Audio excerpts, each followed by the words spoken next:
Mesdames, Messieurs, bonsoir. Curieux, le débat qui se déroule en ce moment à l'Assemblée nationale. Jacques Chirac y reçoit le soutien de la plus grande partie de sa majorité, rien d'étonnant. Celui aussi des députés socialistes, c'est plus insolite. En revanche, il a contre lui les communistes et un certain nombre de ses amis du RPR, ceux qu'on appelle les gaullistes historiques. Le débat porte sur la ratification d'un traité, l'acte unique européen. Cela se résume en deux mesures. D'abord, à partir de 92, l'Europe deviendra un grand marché où les hommes, les marchandises et les capitaux circuleront librement.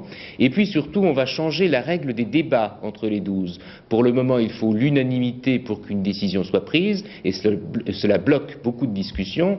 Désormais, la majorité suffira, sauf pour certains débats très importants.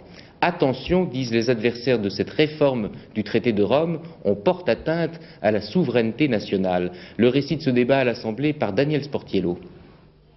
Jacques Chirac a-t-il rassuré la vieille garde gaulliste, hostile à l'acte unique européen parce qu'il rogne sur la souveraineté de la France? C'est du moins l'avis de ses détracteurs. Jugeant l'acte unique non conforme à la Constitution, Michel Debré et Jean Foyer avaient même menacé d'utiliser une procédure parlementaire contre le texte pour manifester leur hostilité, puis ils se sont ravisés.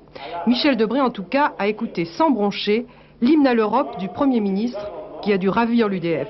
Mais Jacques Chirac n'a pas manqué de donner également des gages aux plus anti-européens de ses amis. Dans tous les domaines et en toutes circonstances, le gouvernement s'attachera à faire en sorte que la recherche des indispensables compromis ne s'effectue pas au détriment de nos intérêts essentiels.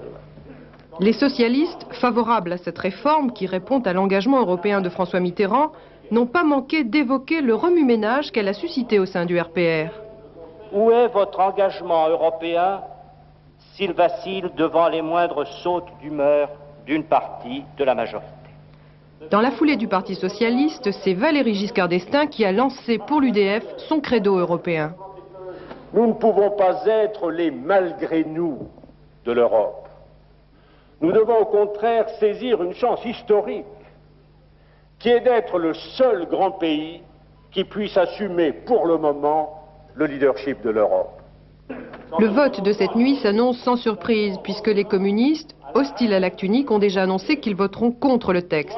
Le Front National, lui, s'abstiendra. Seul inconnu, jusqu'où ira la grogne des plus récalcitrants des gaullistes.